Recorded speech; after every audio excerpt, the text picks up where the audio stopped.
Oui, comme ça. Alors, on va parler des règles dans le sport.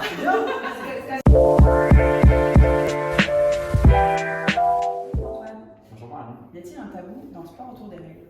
Alors en tant que mec, je suis pas sûr qu'on puisse parler de tabou parce que c'est pas un sujet qui nous concerne directement, tu vois. Mais je suis pas certain que les femmes dans le sport puissent avoir la même liberté d'action. Clairement, puissent être aussi à l'aise avec leur corps au moment des règles et en dehors de la période des règles et pouvoir s'adonner à leur pratique sportive classique de la même façon. Donc je pense qu'en tant que mec, on n'est pas concerné par cette espèce de tabou, mais je suis persuadé que pour une femme qui s'entraîne régulièrement, c'est évidemment moins facile à vivre au quotidien.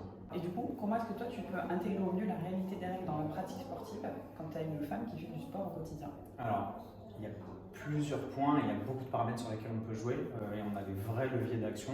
Déjà psychologiquement, accepter le fait qu'on est une femme et que les règles c'est évidemment un phénomène naturel. Être capable d'arriver à gérer le confort de la situation pour pouvoir accepter d'aller à la salle et pouvoir s'entraîner en étant sûr que les protections qu'on utilise vont être adaptées, qu'elles vont être confortables et qu'on n'aura ni de problème de fuite, ni de problème de tâche, etc.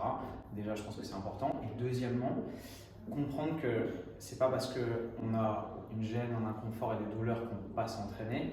Il y a dans les recherches, et c'est très clair, une vraie amélioration du bien-être physique et évidemment mental créée par les endorphines générées à l'entraînement, tous les opioïdes et les hormones analgésiques qu'on sécrète grâce à l'activité physique. Donc en réalité, même si pendant les règles on n'a pas forcément envie de s'entraîner, le fait de s'entraîner va améliorer le ressenti douloureux et améliorer le bien-être. Donc ça c'est capital.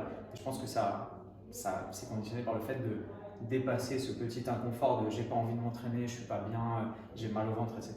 Et si on arrive à aller jusqu'à la salle et à commencer à se chauffer, se mettre en mouvement et s'entraîner, en fait les choses se passent beaucoup mieux et la plupart des femmes qui s'entraînent régulièrement le constatent assez facilement. Le deuxième point qui est assez intéressant dans les recherches, c'est qu'en fait, hormonalement parlant, les femmes sont plus fortes, elles sont capables de meilleures performances dans la phase folliculaire que dans la phase lutéale.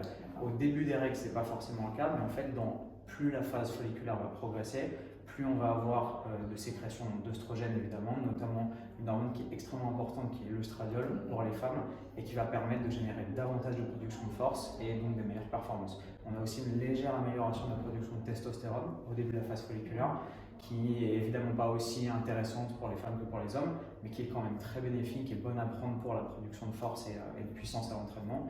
Et on a moins de production de progestérone évidemment, production qui augmente dans la deuxième phase du cycle menstruel, donc la phase lutéale. Donc, s'il y a un message à faire passer, c'est que c'est pas parce qu'on a ces règles qu'il ne faut pas s'entraîner, bien au contraire, parce que c'est bon et pour la dépense énergétique et l'activité physique et pour le bien-être et le mental pendant cette période qui évidemment n'est pas facile à gérer.